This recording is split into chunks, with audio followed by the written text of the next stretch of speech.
Greetings and a happily miserable 2026 to all of you accursed. It's David Herle, wearily here with Jordan Leichnitz, Scott Reid, Kory Teneycke. All right, folks, let's have a little holiday banter. Sure, Kory, let's Happy New Year to everybody. Happy New Year to you three. Yeah. Nice to see you. Happy New Year to you. Right. Jordan, let's start with you. You're the only person I didn't see over the holidays on this group. So tell me what you're up to. Well, we had a nice holiday. I mean, with two little kids, Christmas is both just like insane in terms of the amount of logistics and work, but also pretty rewarding. So the kids had a really magical Christmas. We had some time to travel to see family. We had some time. What's the key gift? The key gift. So my 8-year-old begged and begged and begged for like 2 years, and he finally got a Nintendo Switch, and I have not seen him since. So this was.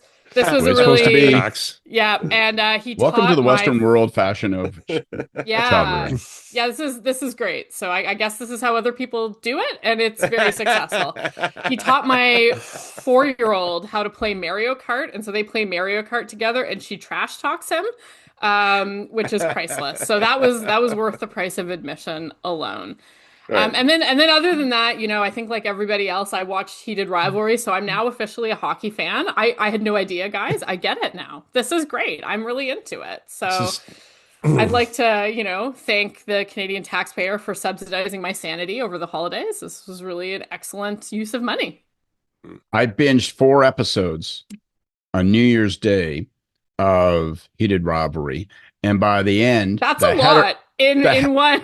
The hetero was scrubbed completely off of me by the end of that. Good. I was like, I like that for you. My dog kept looking at me thinking, is this how it's going to be now from here on in? Is this what we're doing? Well, I'm sorry, Scott. What was the change in your behavior? We're going to get full locker room humor now, eh? You brought it up.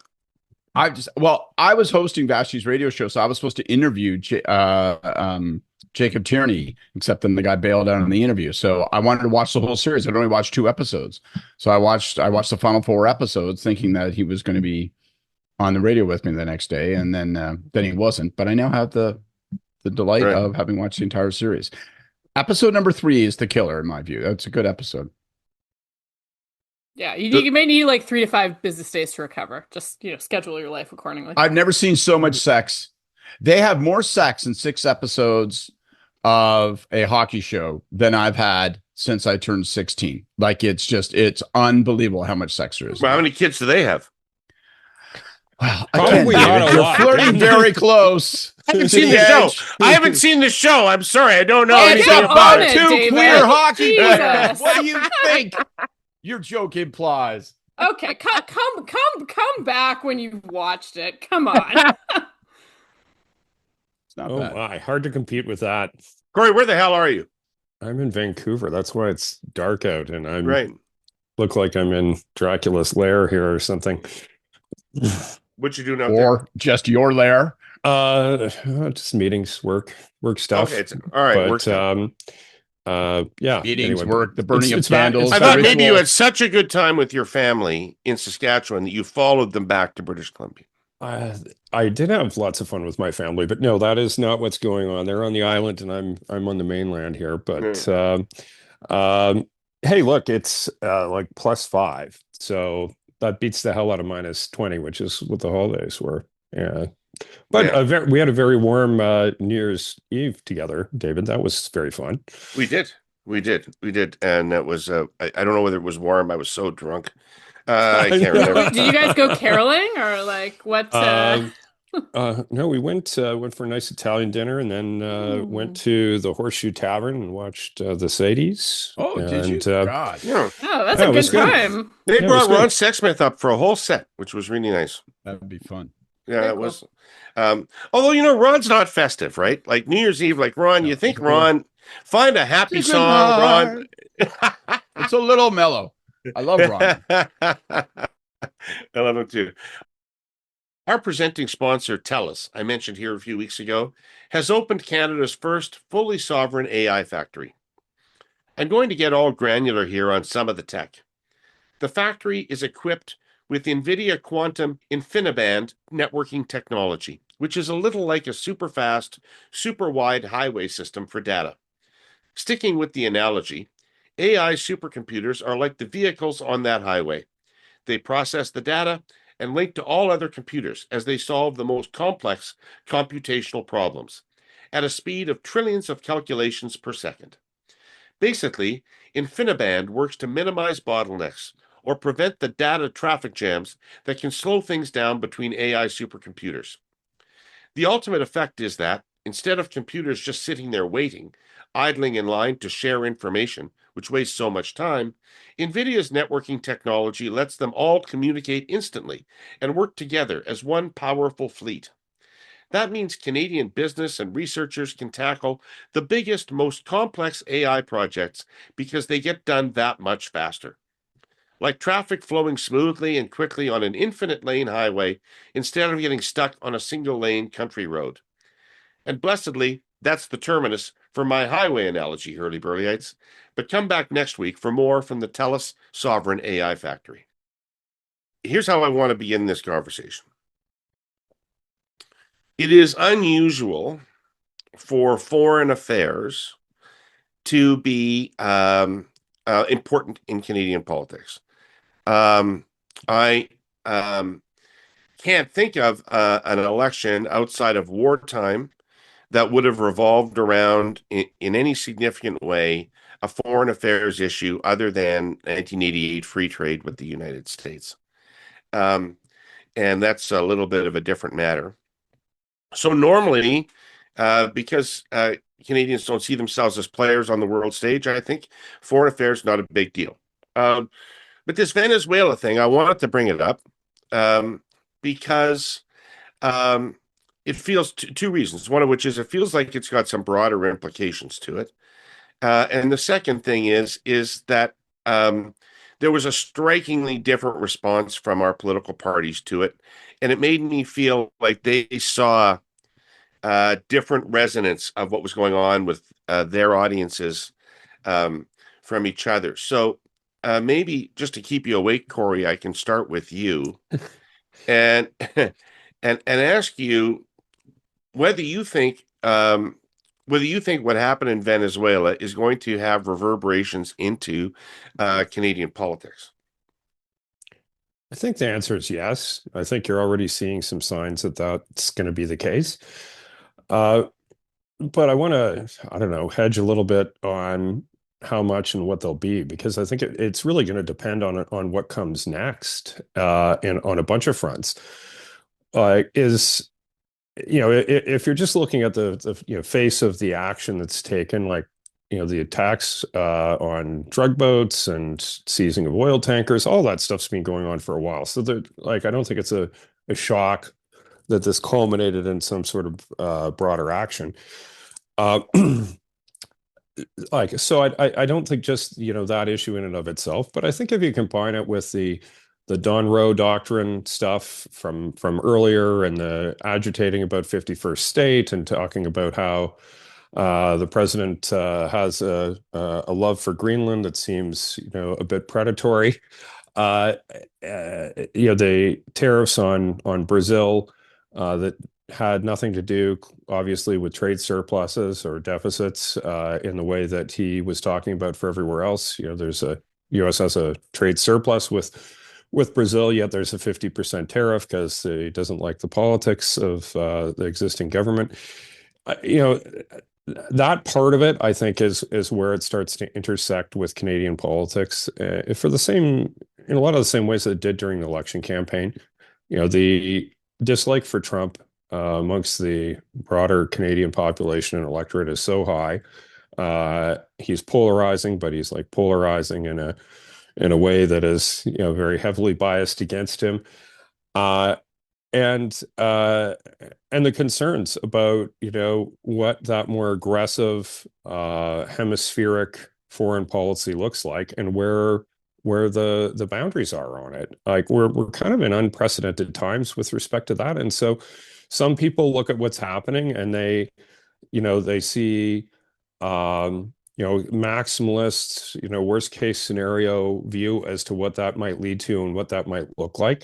and they're very upset and panicked about it. And there's other people who don't share that view. Although I think the balance on that skews um, towards more concern than less for a lot of people.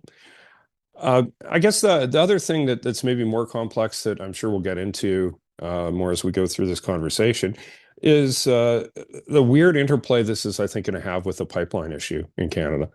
And if you're looking at, it's going to take time to ramp up uh, oil production in Venezuela, but as that does, it has the potential to displace a lot of Canadian crude and where it's going today.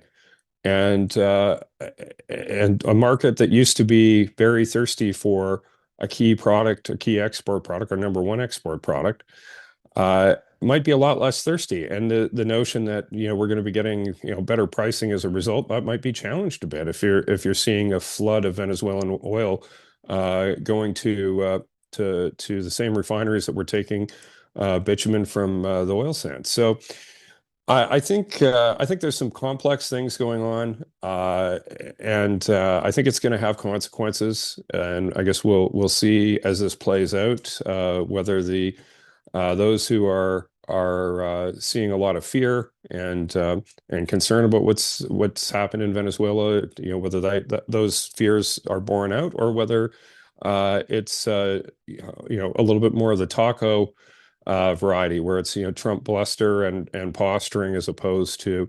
action that is that different than say what we saw 30 years ago in Panama. Right. Okay. Jordan, what's your take? Yeah, I think it's alarming, and I think it represents a new expansion of Trump's foreign policy in a direction that should be very concerning for anybody in the Western Hemisphere, really. And I think you have to look at this in the context of the national security strategy and, as Kory was talking about, the Monroe Doctrine that was talked about in there. This sort of answers the question about whether that was internal You just said the Monroe Doctrine. Yeah, like it's a real. thing, and like you're meant to say it with a straight face. It is a thing now, but this is what I mean. It is a thing. It is clear. Oh, Jesus. Like, right, what we are seeing evidence of right now is that Trump truly believes that this hemisphere should be controlled by the United States, and that any other country's sovereignty is subservient to that impetus for him. And I think what's really interesting and sort of politically troubling about it as well is that if you think back to the election, you think back to the case that Trump made to his own MAGA voters, one of the things that you would hear him frequently talk about was an end to the forever wars, an end to American entanglements overseas, an end to involvement in these sorts of military missions that were focused around regime change.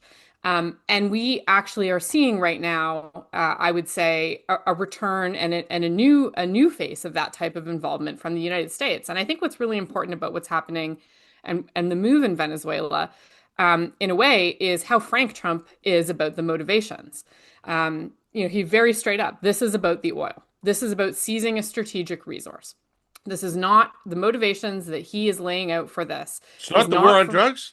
It's not the war on drugs. It's not democracy. Regrettably, by the way, for all of the political prisoners held in Venezuela, regrettably for refugees from Venezuela, like these are real issues.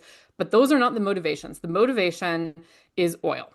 And so that is, I think, if you are a country who borders the United States, who also possesses many critical natural resources, I think this has to make Canadians sweat a bit. This is not a good development on that front. And it's also doubly concerning that it appears to be happening despite some internal political impetus for him to do the opposite. So I think that we still have to see what happens. It will be important how long the United States runs Venezuela, if indeed they actually do attempt to do that. I think it's quite concerning that you're not seeing, for example, an immediate handover to the opposition. You're not seeing really calls for democratic elections. You're not seeing any kind of a transition in place. In fact, what he's done is actually go back to Maduro's second in command and basically suggest that this, that she has agreed to this oil shakedown. And there's lots of speculation, of course, why he hasn't gone to the opposition, all of which, like, if any of the reasons are true. So, for example, the idea that Machado offended him by accepting the Nobel Peace Prize. Like, we are in an insane territory, right? But if the United States ends up pressuring Venezuela, holding control over government in Venezuela for an extended period of time in exchange for oil, like, this is a very bad development. And I think it has serious implications for Canada, because in the same breath that we're seeing Trump do this, we're seeing increased threats against Greenland happening. By the way, if you look at a map, we're kind of on the way to Greenland. It's a problem. The geography, it's not great.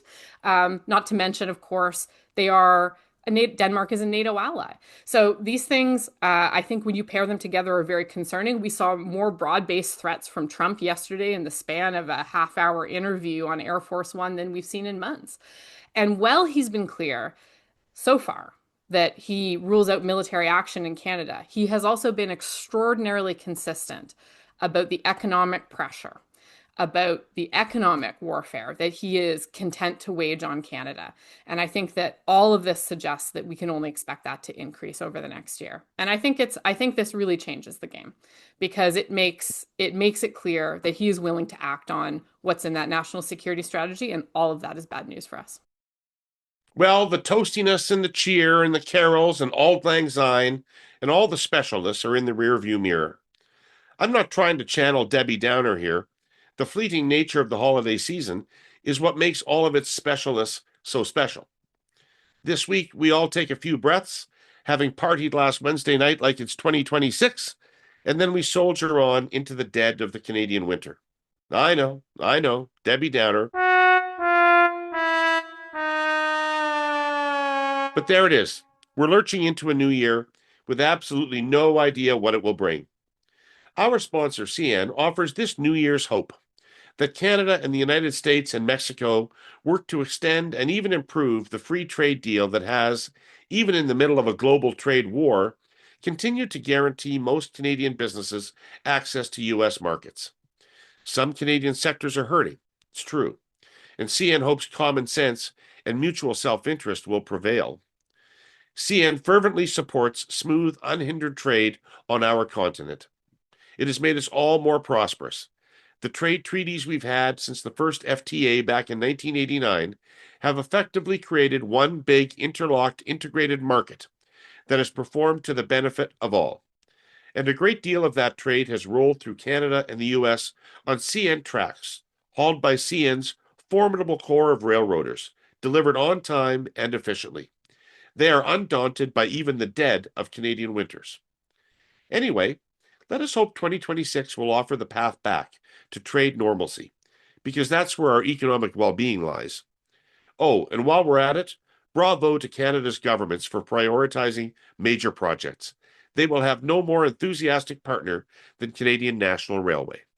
Onward.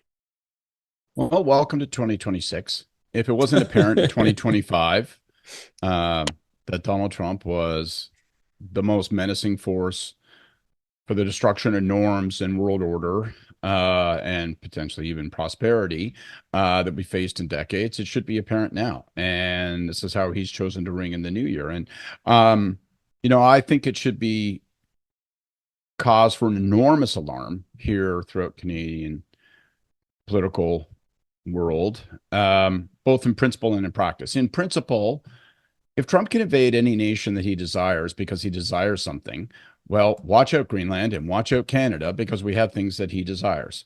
Now, Trump derangement syndrome, as if he's going to invade Canada. I don't know. I mean, literally, I don't know. At this point, I'm starting to no longer want to put all my money on the chit that says he would never roll tanks. Anyway, I'm not predicting that. But in principle, if we are going to turn a blind eye to any rules-based order and say, just go where you want, rule by lie and by threat, motivated solely, not even by national self-interest. You can sort of make an argument that the oil, there's a national self-interest of the United States, but really it's not even that. It is ruled by transactional greed and avarice. So in principle, it should be concerning to everybody. There ought not to be any voices of dissent on this point. And in practice, if that principle doesn't disturb you, if you were able to overlook an ends justifies the means because you think the Maduro was a crook, and yeah, sure, he's a crook. And yeah, it's a good thing if he's not in power. Although if he's a crook, then installing his vice president raises serious questions about, again, what your motivation is. It's transparent that all you want is to be able to effectively control the 17% of the world's oil reserves that are owned by Venezuela. But if you're not concerned by principle, then be concerned by practice, because in practice, this has really ominous implications for Canada, not just in terms of territorial expansion and, turning a blind eye to an aggressor, but in terms of the likely impact on our own, as Kory said, our own strategic interests with respect to energy and oil and the kind of oil that we produce and how it's consumed by the United States. And there are almost immediate pushback coming from commentators who are saying, well, it's a little more sophisticated than that. You have to understand our exports are consumed largely by the Midwest. Venezuela would be largely, but all bets are off, man.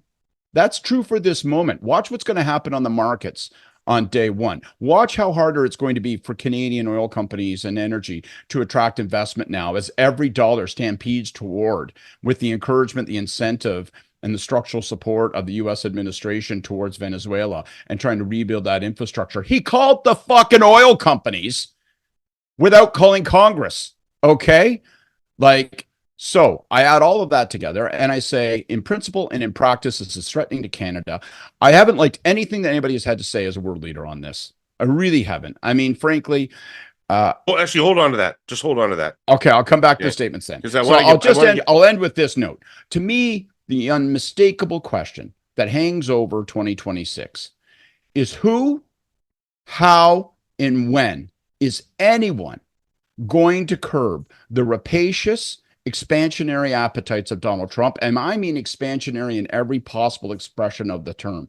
It can be geographically expansionary. It is expansionary in terms of his authority and the single-mindedness of the use of his office. It's the corruption and the graft that occurs.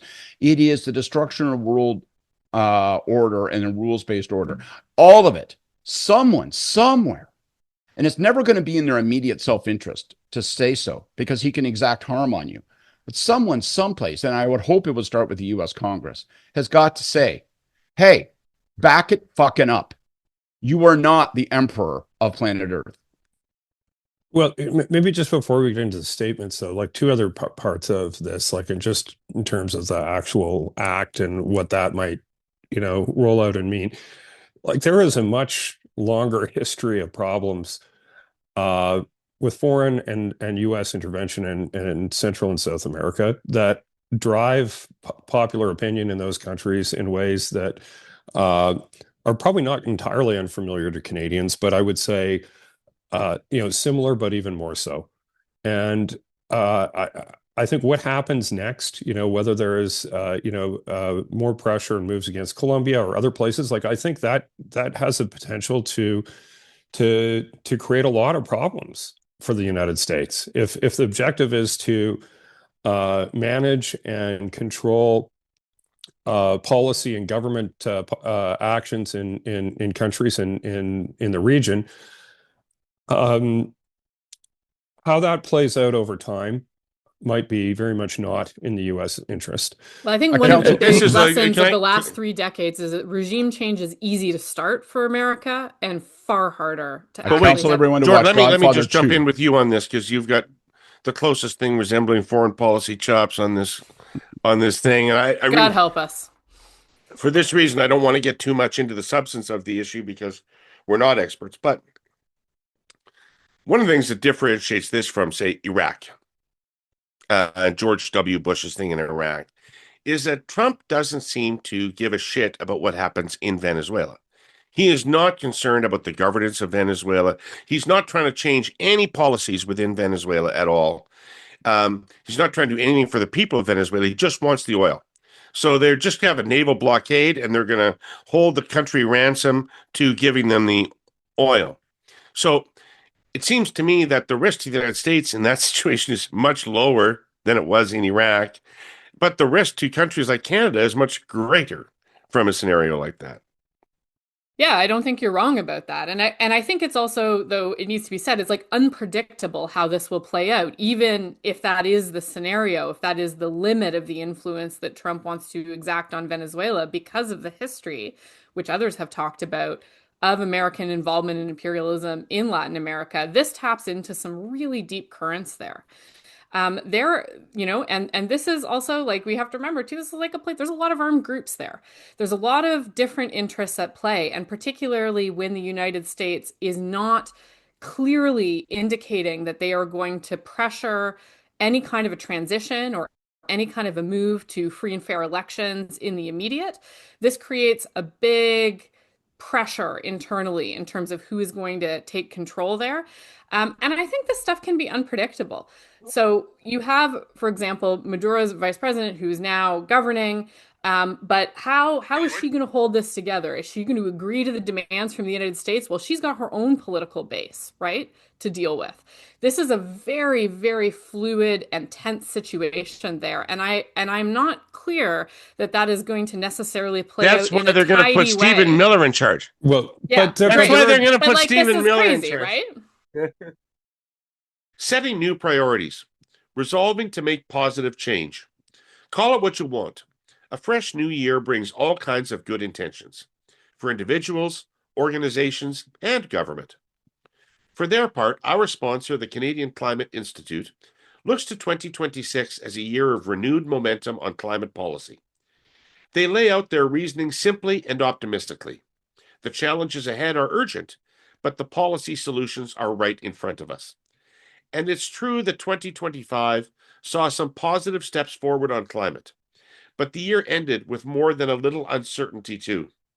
Taking stock of the good, the government finalized stronger methane rules for the oil and gas sector, and they enlisted the Climate Institute to help develop a set of sustainable investment guidelines for projects that'll see Canada flourish in the global energy transition. But other things, big things, are still up in the air. That MOU between the feds and Alberta and how to strengthen industrial carbon pricing. The details here will make or break the policy, and we won't have any clarity on it until April. Also uncertain is the fate of clean electricity regulations, and exactly how Alberta fits into the methane rules I mentioned earlier. More, too, that the space here just won't allow, leaving us with a policy picture with much to be resolved. More context. At the end of the year, the federal government officially reported that Canada will miss its climate targets by, well, a lot.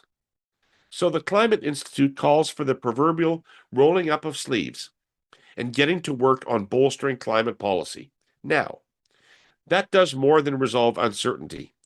Practically speaking, it protects our people and communities by reducing future emissions-induced damages from wildfires, floods, and extreme heat. And it sets Canada up to compete successfully in a world racing toward clean energy innovation and new trading relationships. But David, I don't think you're being like completely fair, maybe in terms of what the political implications are in the U.S. because there are sizable political implications in the U.S. If you're looking at Florida, one of the most important states if you want to win the presidency and maintain power in the United States, there is a substantial Cuban and a substantial Venezuelan expat populations that are literally dancing in the streets about this. And so I do think there are domestic reasons. Like if you look at Marco Rubio and why, I would say like he is very much at the center of the decision to go down this road. And I don't think it stops there. I think it draws a straight line to Cuba. There are very long-standing political reasons to go after those policies in the United States, and they're not new. They go back to before the Bay of Pigs. So, like it's not just what happens in these foreign countries. There is a very big component of this that relates to American domestic politics. Well, Yeah, and the but I was just decision saying, Kory, through that Congress they for don't. It's decision not. making is huge, right? They don't appear to care about reinstituting democracy, for example. Um, they don't appear to care about refugee policy. Like, I mean, there isn't an issue that they are trying to change in Venezuela other than the oil access, as near as I can tell. Well, I think having refugees go home is very in very clear alignment with Trump's stated many time goals around that issue. So like it's not all one thing or another. But like look, the pretense of this being about drugs and all the Americans being killed by drug overdoses. Well, while there's truth in that, there is also a big lie in that because what that's if you want to go after where that's coming from and what that's about, it's fentanyl in China and it's a different part of the drug trade that's at the center of that. Can I just Scott, add? yeah. Hang on. I just want to say on this note, I just want to add quickly. April 30th, 2004, Paul Martin is prime minister, and we go to Washington, D.C. We sit around a huge table with the president, the vice president, his national security advisor, the secretary of state, a whole group of people. And we spend 4 hours talking. And among things that we're talking about, their enthusiasm is to talk not just about bilateral issues. They are absolutely anxious to talk about Iraq and how they are going to restore democracy in Iraq. And they are going to light a lamp of democratic appetite across the region. And they were enthusiastic and sincere in this and thought that they would reknit institutions of governance and civil society. And we all know how all that broke down. You're right, David. There is no such aspiration here. Trump's pledge, as he does something that seems to be against America First tenets, is to say this is America First because all we're in this for is the shit that matters to us, that makes us richer, makes us stronger, and that's good for us. However, nothing is that simple. So, first of all, bets on Cuba. I don't think it's going to be unmolested for much longer than a month. They're going. And once you get yourself immersed in this, the military expenditure that's required to preserve these oil fields and to create that infrastructure. What oil company is going to say, yes, I'm going to invest billions of dollars unless I have some sense of security? That requires not just an armed guard, right? That requires something much more fundamental backing it. All of this is going to get very messy, very deep. And I remind people to go watch Godfather 2 when Hyman Roth says, what does that tell you, Michael? And if people are willing to blow themselves up just to stop you, it means they are an enemy that is difficult to defeat. And I don't think Trump has any appreciation for that.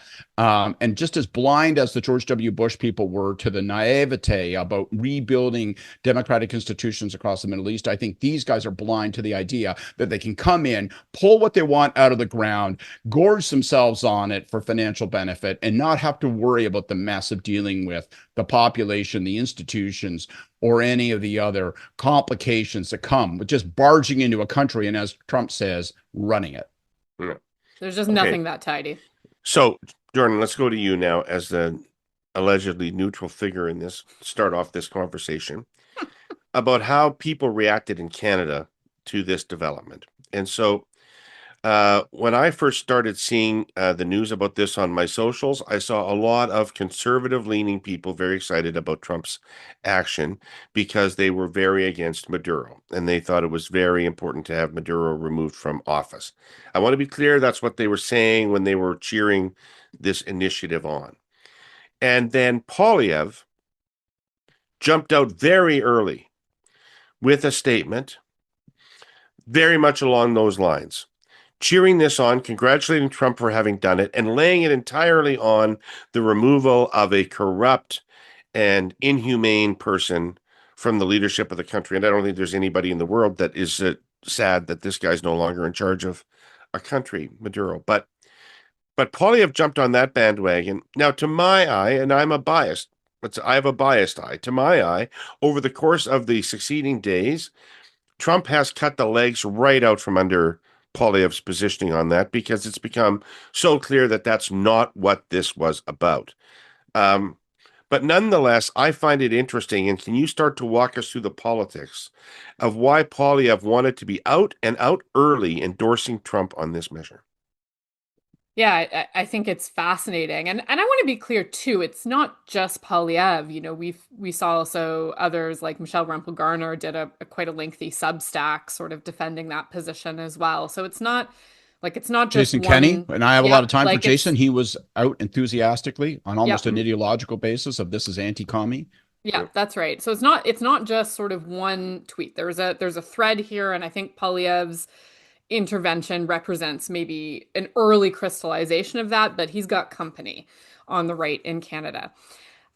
So I think there's a few things going on for him. So for sure, part of this is very ideological. The debate around Maduro and the nature of his dictatorship has really been a cause célèbre on the right for a very long time. And to be very clear, you know, Maduro is an odious dictator who abused human rights and absolutely should not have been in control. But the problem is that when that statement came out, I think Polyev was reading into what the intentions of the Trump administration was in a way that is completely incongruent with everything that Trump had said and said subsequently.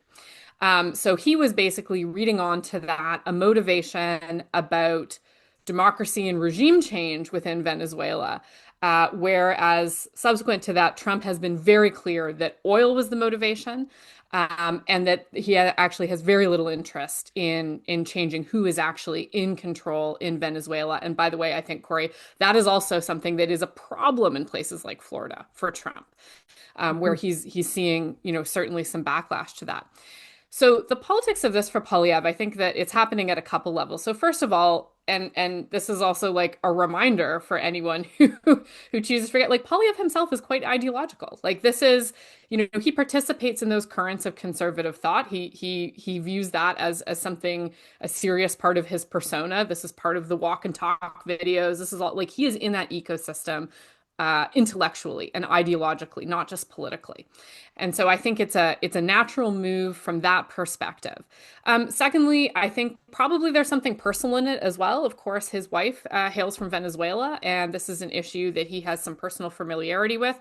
And I imagine that he was getting a lot of input, you know, from that community as well, from that perspective. And then lastly, I think that what he was hoping to do is to draw a pretty clear contrast from what the prime minister is going to say or was going to say. And we can certainly get to what he said and didn't say later on.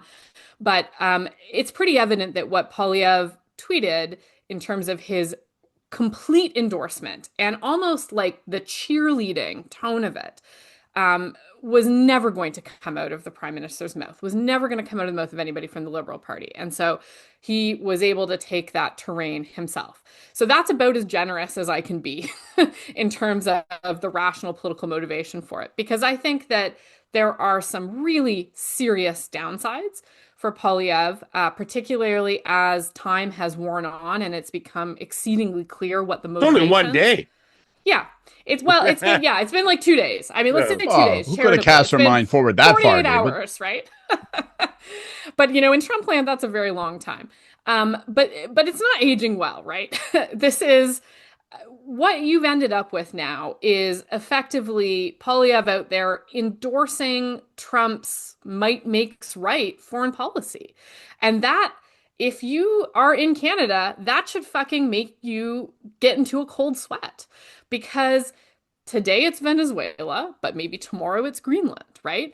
And so there's a problem for Polyev because he has read onto it motivations around democracy and regime change that Trump himself does not articulate. And instead, Trump is opening the door to attacks on other countries. And he is now firmly bracketed in with Trump on this issue in a way that if you are the guy who lost an election because you were too Trumpy is probably unwise. But there he is, and that's where he is. So we'll see if any of that is nuanced or moved over the next week as things develop. I would be surprised if you were going into a leadership review. Perhaps you would not do that because this is something very clear for many in the conservative base. But I think in terms of his political vulnerabilities in Canada, this is something that actually digs him further into a place that's politically quite limiting for him. The following message is brought to you by Unsmoke Canada. Not all nicotine products carry the same risk. Smoke-free alternatives, like heated tobacco, vaping products, and nicotine pouches, don't burn tobacco or produce smoke. While not risk-free, evidence shows they have the potential to be significantly less harmful than cigarettes. Yet, Canadian regulations restrict access and limit communication about these alternatives, keeping adult smokers in the dark.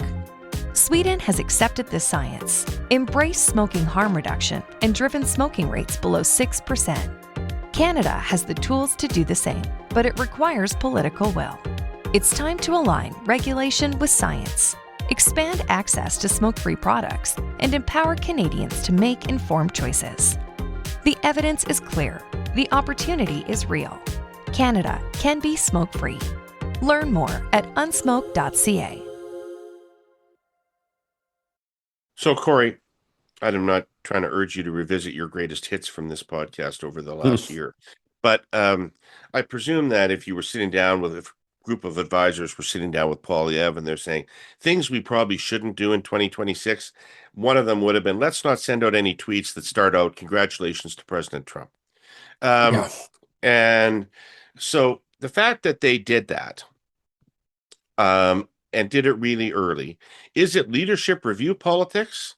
Is it just stupid politics? Or is there some code I'm missing?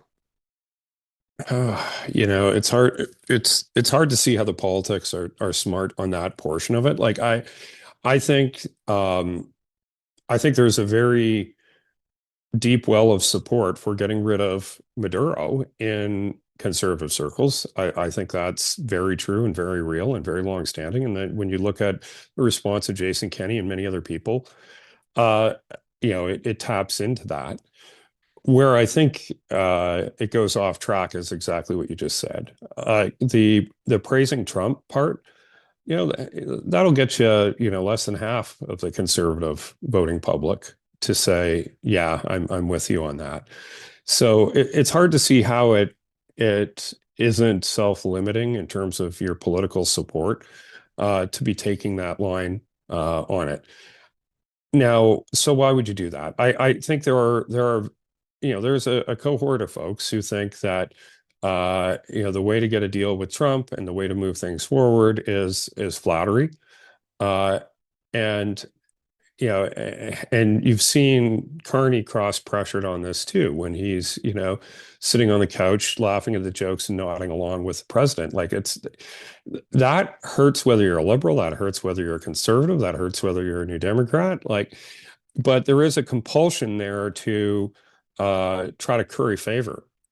I think the problem, like as we've talked about in the past, is there aren't a lot of Canadians that are looking to elect somebody to lead Vichy Canada. And that's the issue, so I think the smarter political play is to applaud the removal of Maduro, and to focus on that, and leave Trump out of it a little bit more. Certainly not congratulate and backpat him, because who knows where this is going. Like I agree with many of the things that Jordan said around the uncertainty of what that world looks like as time goes on here. And there are a lot of risks. Trump can undermine all the things that, you can craft this, Rempel-esque, rationale, and then just have the legs kicked out from under it, not by, Mark Carney or political figures in Canada, but by the president himself through his own statements and actions. So I think it's just dangerous ground to be on where you're hugging Trump. So, Scott, what Kory describes as probably the ideal statement sounds to me a lot like what Carney put out. But you said you don't like what anybody said, so presumably you don't like what Carney has said either.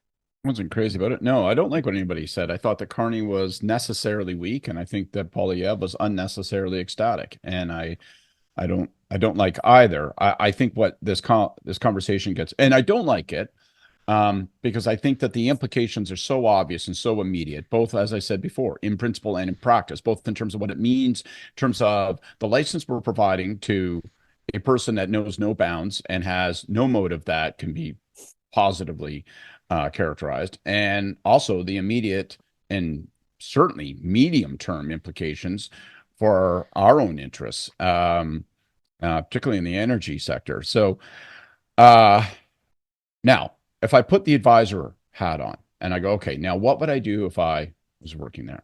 I'll just dispense quickly, put a button on the conversation because I think everyone's covered all the critical ground here when it comes to Polyev. I think it's a combination of an emphatic position on Maduro that's been long held by Polyev and conservatives, and I think there is a can't be underestimated emotional punch to that because of his wife, and people often think that everything is decided at a political level in isolation in labs with controlled circumstance. No, they're not. These are people who have spouses. These are people who have friends and family, and and all of that. So I think when you look at why did this come out so rapidly, so emphatically, I think that was a big catalyzing factor. And by the way, that comes from an honest place, I suspect, right? I mean, like it's her life experience. It's what because this is all about the evil that is Maduro. Okay, absolutely. But there is a broader context, obviously, and it's not, it immediately steps to, well, what is the real motivation and what happens next? And so I think that there's a very simple position that ought to be guiding Trump isn't a conservative, and absent oil in Venezuela, he wouldn't have cared about Maduro one tiny little bit. Right, exactly. But I think there's a guiding principle that needs to be like not written in ink, but etched in stone for the conservatives and maybe for all politicians in the Western world. And that is there's only two positions you can take on something Trump does. You're either against it or you're silent, but you can't be for it. Because being for anything that Trump does, because we know his motives are always contaminated, and we know his plans are always going to be fucked up and twisted and goofy, that it won't work out. So you can't ever risk being for it. And in particular, Polyev cannot associate himself with a statement that, as you say, begins with, "Hooray, Donald Trump, you rock." That's just that is absolute kryptonite. For Carney, here's my view. As an advisor, it's easy for us to sit here and say, you know what, if I was in the prime minister's office, truthfully, given the cross pressures that exist, I probably would have celebrated the departure of a narco criminal, terrible person like Maduro, and I would have made some soft sounds about, caution the days ahead and blah, blah, blah, look forward to democracy. And that's essentially what he said. And at least it was bolstered by a call to Machado the next day. However, and it was absent any congratulations of Trump. It was absent. So all of that, I get that. Here's why I don't like it. And I think about, well, what would I have said? Would I have stared the prime minister in the eye and said, no, we have to go one step further. We need to add something. And have the prime minister say to me, are you out of your goddamn mind, Reid? You know who the president of the United States is, right? And you know any risk that's taken. If myself or Starmer or Macron should say, we got worries about this, right? Then he takes that out on us in terms of trade policy or energy policy or whatever tool that's available to him in that given second they can whack us across the head with. That is true. That's why it's necessarily weak. But I do wonder if it doesn't make sense and is not reasonable to have added, we have grave concerns about where this goes next. And we would like to see and have a list of things that are on the face of the indefensible. We'd like to see a commitment to a democratic path there. We would like to see the installation of the leader who, by all international tests, appears to have been democratically elected. We would like to see how this connects and interacts with a rules-based international order. I really think I would have made the case. You're looking at me, David, like Reid, you would not have. I think I would have made the case for including that paragraph in the statement. I was just thinking about how that woman is so awful that she forced FIFA to create a peace prize. Right. Listen, here's my problem. I think that Canadians are not going to vote on Venezuela.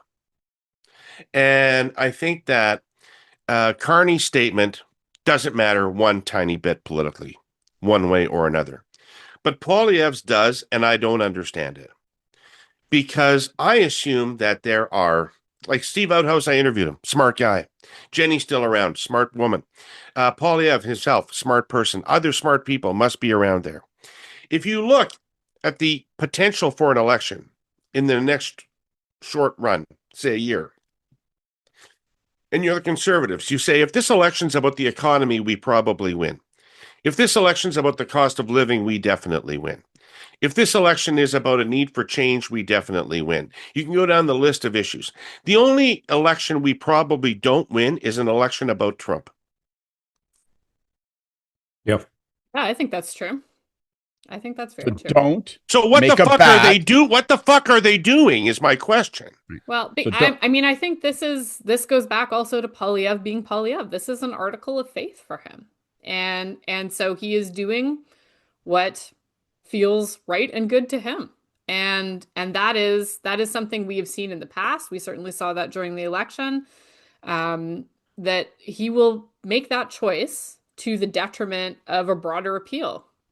I don't know, you guys. Like, I think there is a substantial cohort of folks in the Conservative Party who, while they don't like everything that Trump does, like a lot of the things that he does, and actually, want to have that argument with you in private conversation, and sometimes publicly.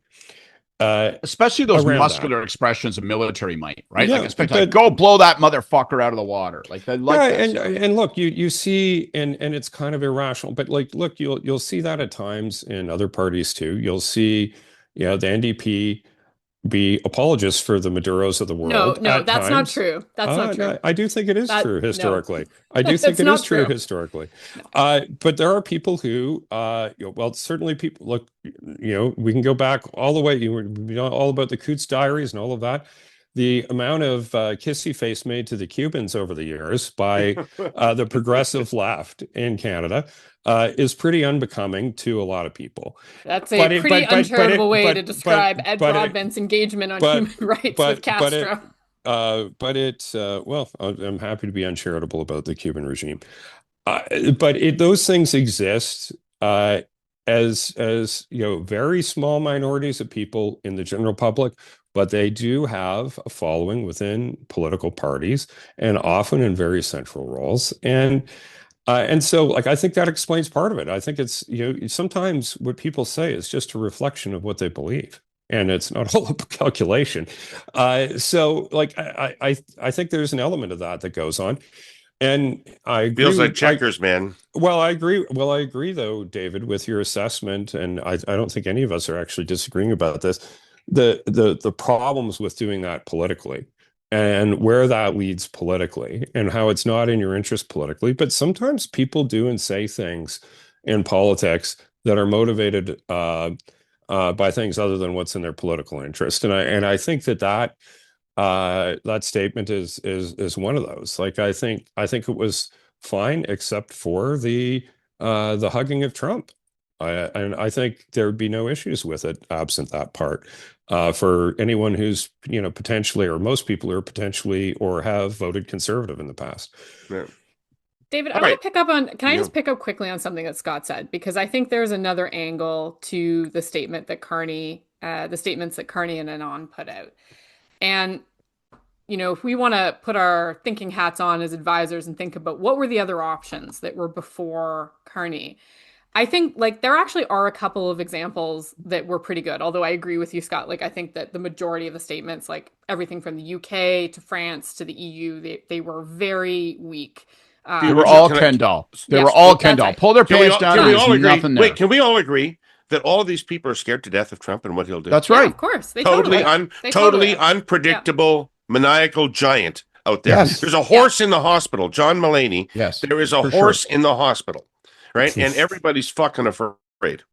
Okay, but I submit to you, there is a country who have as much to lose as Canada in this, who put out a very strong statement condemning the military action in Venezuela, and that's Mexico. Sheinbaum's statement was very strong, very clear, very unequivocal about the unacceptable nature of the military intervention and the need for democratic transition in Venezuela. And I would make the case that, if we're sweating here in Canada, how the fuck do you think they're feeling down there in Mexico? So there is actually an interesting alternative coalescing. And by the way, it wasn't just Mexico alone. You saw also Pedro Sanchez from Spain releasing a joint statement with Mexico and four other Latin American countries, including, by the way, Brazil and Colombia, countries that were specifically threatened by Trump over the last day. And it's interesting because Sanchez didn't make that statement with the EU. He has gone and sought allies within Latin America. And so you're starting to see there is another pocket internationally. Yeah.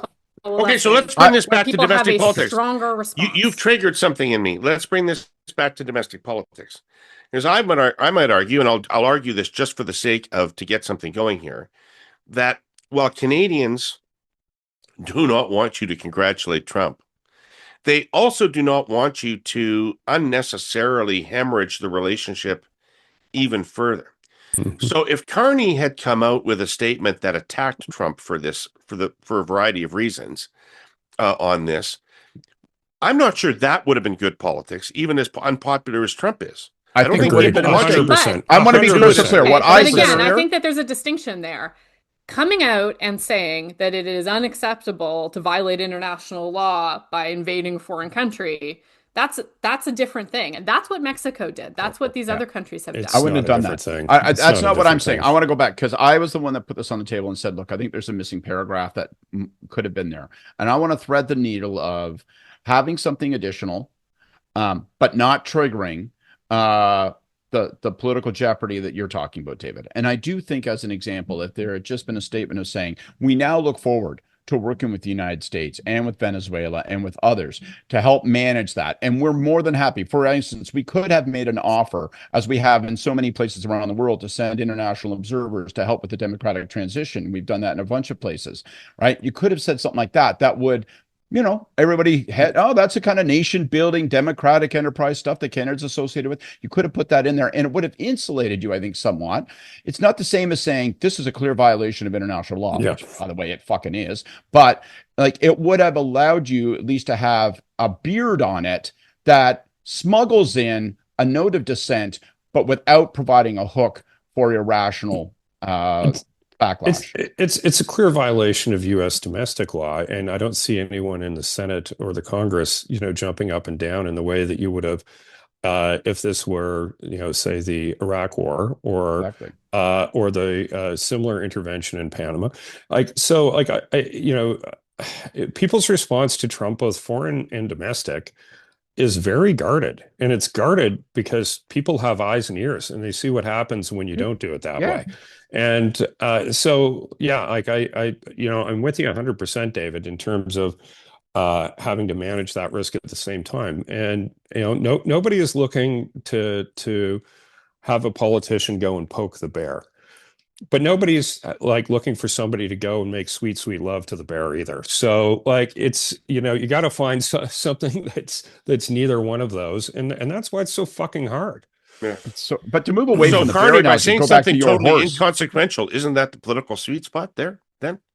I still think there could have been something out, as I mentioned, and my concern. But that's not for politics. Wait a second. You're not asking that for politics. You're asking that for your own morality, right? Yeah, well, I also think it could have been politically beneficial if you'd smuggled in something, like I say, like an offer for, assistance in the democratic transition, which makes it clear what your vision is of what ought to come next, and knowing that it will be in contradiction to what is going to come next.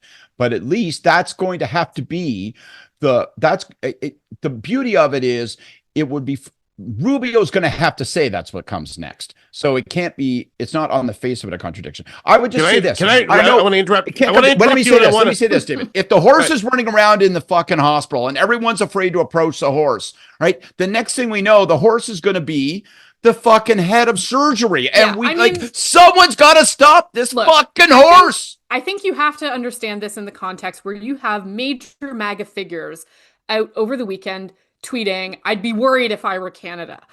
This is very clearly not just about Venezuela. It is about the United States orientation. But we're not going to win that. We're not going to win that with Carney's statement over the weekend, right? So let me ask you all three of this as advisors. Poilievre was out early, as we said. So Carney's not out yet. Does Poilievre's statement change Carney's statement? If I'm advising Carney, I would look at Poilievre's statement and I would say they've already lost this issue. Let's just be invisible. We don't need to try to win. We don't need to try to score any political point here. Yeah, I mean, Conservatives have already for lost. Carney, if the goal is to lay low, which it clearly was, then there's protection in numbers, right? So like, let's watch what he does in France today. Like, I think you're going to see him look for cover in multilateral action, and if you want to lay low, that's probably the way to roll. And I think if you're an advisor to Carney and you saw that tweet from Poilievre, you're pretty fucking happy, because he's left a broad flank open there. And you don't need to necessarily add too much to that. He's dug it himself. I'm really not a fan of political leaders giving hot takes. Like I've seen it work so poorly in so many circumstances, especially in like things like, where it's unclear what is going to happen a week from now, a month from now, a year from now, right? Like they're rushing out with absolutist hot takes. And like, how many times have you seen that go poorly? Like from news events, like there's a shooting or a terrorist event to, something like this. Man, oh man. I agree with that. I thought time one is of your the, friend. if we're talking about pure politics and the management of it, David is suggesting that I'm being naive and I'm driven by a worldview. I don't think I am. I still think there's a place. I bet $1 million that in the 12 hours it took them to draft the statement, suggestions. You don't have $1 million. I bet you, if I'll take $1 million from Kory and I will bet it that over the course of that 12-hour period or whatever it was before the statement was issued from the PMO, they made drafts that were similar to what I suggested or some version of it. I bet that lots of stuff was put up on the bulletin board, then taken down and all that. So I don't think it's that crazy. But I'll say this just to put like an exclamation mark behind what Kory just said. Like, one of the things that really made me shake my head over the course of that period of time is you're watching all these people online, particularly a ton of conservatives, I'm going to be blunt, going like, oh my God, I can't believe it's taken 12 hours and 15 hours and counting. Where's our prime minister? Why hasn't a statement been issued? And yada, yada, yada. And you're like, now is given as we've just spent an hour unpacking, given the tricky balance of political considerations here, the risks that are apparent and the impossible uncomfortable reality that our statement doesn't mean that fucking much. Like, why wouldn't you take 12 hours? Why wouldn't you sort of say, which way is the wind blowing? And what has Trump said? And what's Poilievre said? Why would you rush into the breach and say, the most important thing here is that we're the first out. And then we just get first paragraph in the story. I'd like to be 17th paragraph in the story on this. Thank you very much. All right. With that, I must ask Gordon Pinsent to call whoever's still listening back to their seats. Ladies and gentlemen, please return to your seats. The Hey Yous are about to begin. Jordan, it's 2026. You're always in the front row with your arm up. You got a Hey You? I do. And I picked it just to piss Kory off. So my Hey You today is it's going out more broadly to political leaders in Canada, but I would say, each in their own way, for the NDP, for whoever they select, the leadership candidates, this would be going out to them, going out to Carney, going out to Poilievre. I watched with great interest Mamdani's inauguration speech in New York City on New Year's. And I think it's actually very good and important viewing for political leaders in Canada for a few reasons. And the first is that, and this is maybe more of a note for Poilievre here, it's a really excellent example of a type of populism that's rooted not in like nastiness and negativity and resentment, but rather in more of a joyful, a respectful, a hopeful tone. And it is an example of how that populism can be done in a more forward-looking, positive way. I don't know that that's available to the right in Canada, but it's an example that, he is free to have a look at. But the thing that really caught my attention was in his inauguration remarks, like in his campaign, he had quite a focus on the tangible ways that he was going to improve life for New Yorkers, specifically on affordability issues.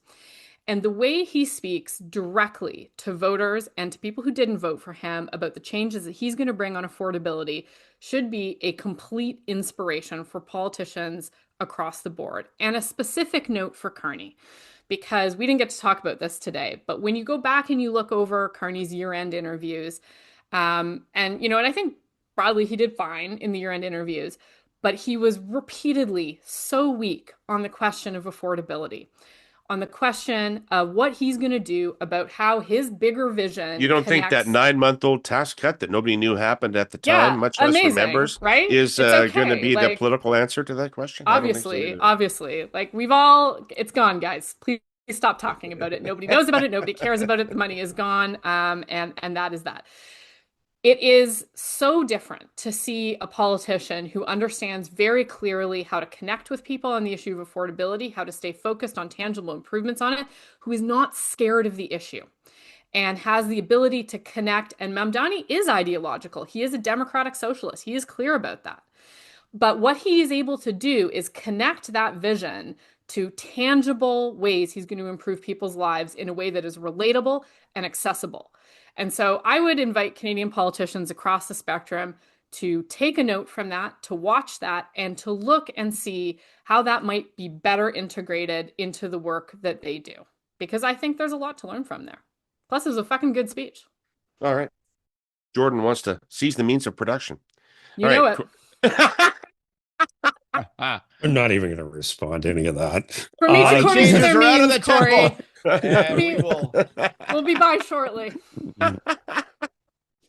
Scott, how are you doing? I'm doing great. No, that's not true. I don't think I'm doing great. I think the world's doing worse.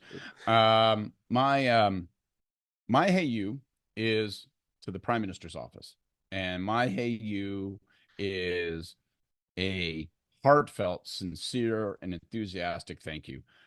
Thank you, because on the weekend I watched NHL hockey, NFL football, and World Juniors hockey. And you know what I couldn't escape? I couldn't escape an ad.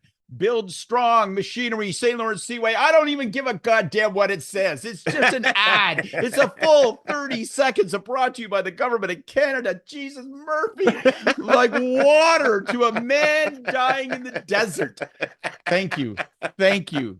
Thank you. And I noticed how the heaviness of the buy alienated and bothered people on Twitter, that toilet bowl of a social media platform. And that pleased me also. So, thank God. We've only been begging for it for what, like 3-4 years? I don't know. Like, we've written telegrams and smoke signals, everything. And thank goodness. Thank It's a good ad goodness. too. Congratulations. It is a good ad. I like the vibe, And you know what? It is thematically quite similar to the barrage of ads that tell me about how Ontario is being protected.